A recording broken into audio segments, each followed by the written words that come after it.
大鄉親啊，繼續來看南韓的天團 EXO， 後個月要在高雄辦演唱會，而演出的前一天，還要舉辦專輯的簽售會。不過，這個活動的海報竟然有印中國電商平台的標誌，再加上有網友來表示，講參加中國場活動的時陣，互要求要提出着台胞證來驗身份，是引發着歌迷的擔心，都驚個資會外泄，嘛驚有中資來介入。主辦單位駁回講，相關的傳聞都唔是真的。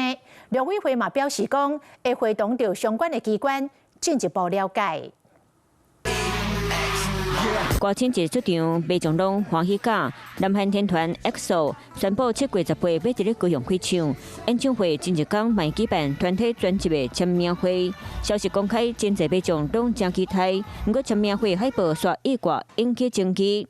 海報唔那是簡體字，佮有中國歐南廣電機械電商平台小鵬的 logo， 可能甲中國政府有關聯。佮再加上有民眾講，過去參加中國場簽名會時陣，卻要求團台胞證驗身份，互外界對個資安全有疑慮。台灣的民眾經過這個平台，讓中國的網站來收集相關的個資，以及他們的銷售的數據，有可能變成是進入中國市場。那甚至有可能要變成是辦台胞證才能去申請相關的活動的報名，確實都踩到了我們台灣的國安的紅線。來我國表演應該也有我國相關的法令有做規範，所以這一個還是由我們的主管機關，中央主管機關是文化部，地方主管機關可能是相關地方政府文化局，由他們行政部門來做一個認定。對這件代志，陸委會講會甲相關主管機關了解主辦單位敢有違法所實。